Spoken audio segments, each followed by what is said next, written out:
Hey folks, have you looked at the news lately regarding Libya? You know, Libya used to be, until 2011, it was the most prosperous country on the African continent, the highest life expectancy on the African continent. It was the top oil exporting country on the African continent. They had an irrigation system that was the best and most efficient in the world. They were pumping water into the desert so that people could grow crops. They had agriculture. They guaranteed healthcare and education to the population. They guaranteed housing to the population. Libyans were doing quite well. And it was basically, all based on the fact that they had an Islamic socialist government led by Muammar Gaddafi. They had nationalized their oil. They were selling oil on the international markets and using it to build up their domestic economy. And you'll notice that it's no longer like that. The AP, the Associated Press, actually had a headline, "Libya is hell." Libya is hell. Things are so bad in Libya right now, since the USA went in there with NATO and toppled the government. Things are so bad. The people are packing themselves onto rafts and trying to get out of there. I mean, it's just horrendous in Libya. ISIS has set up shop. Al-Qaeda groups have set up shop. People are living in just dire poverty. I mean, Libya, since the overthrow of the Islamic socialist government, has turned into a complete wreck. People are suffering. The Associated Press, which is not some communist news outlet, the Associated Press is saying Libya is hell.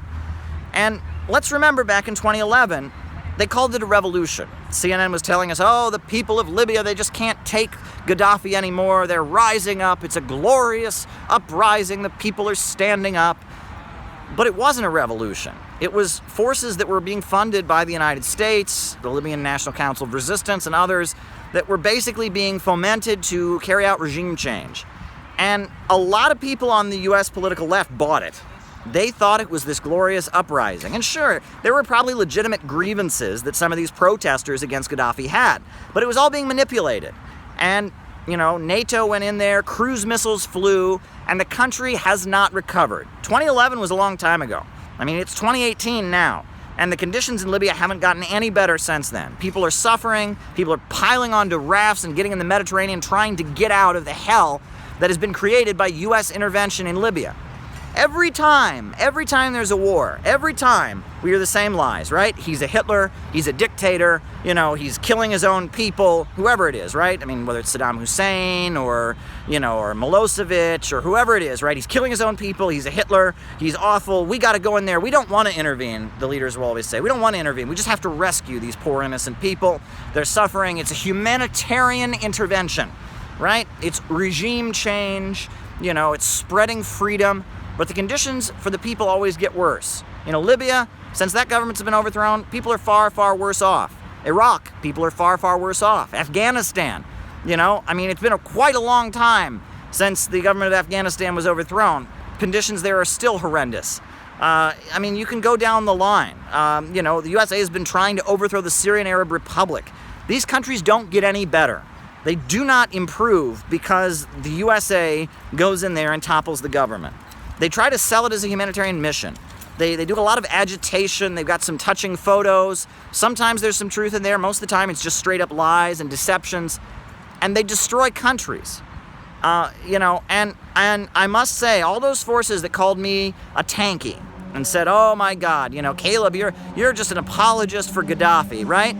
Yeah, well, I was against the bombing of Libya. I was against the so-called Libyan revolution. And all of you who were supporting it, all of you leftists that were tweeting out that the Libyan revolution was this glorious event and the people are standing up, they can't take dictatorship any longer.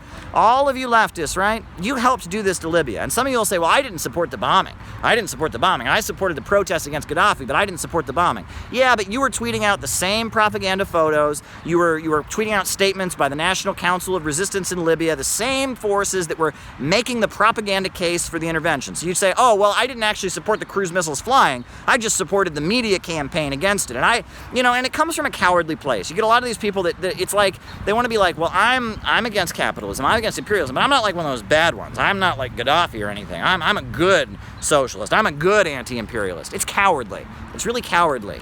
CNN, mainstream media, owned by the biggest forces in the world, they are not your friend. And any revolution that they're trying to tell you to support, it's not a good revolution. That's just a hint. The conditions in Libya have not improved. Conditions in Iraq have not improved. This regime change stuff, this humanitarianism, it never improves. So, look at Libya today. The next time they're on TV telling you about some evil dictator who needs to be overthrown, look at Libya today. Look at how bad things are. Look at the fact that Libyans are fleeing out of there, that ISIS has set up shop, people are starving, people are hungry, people are desperate. There's actual human slavery going on in Libya today. Look at that. Look at that stuff and remember that next time the U.S. government is trying to tell you it's time for an intervention.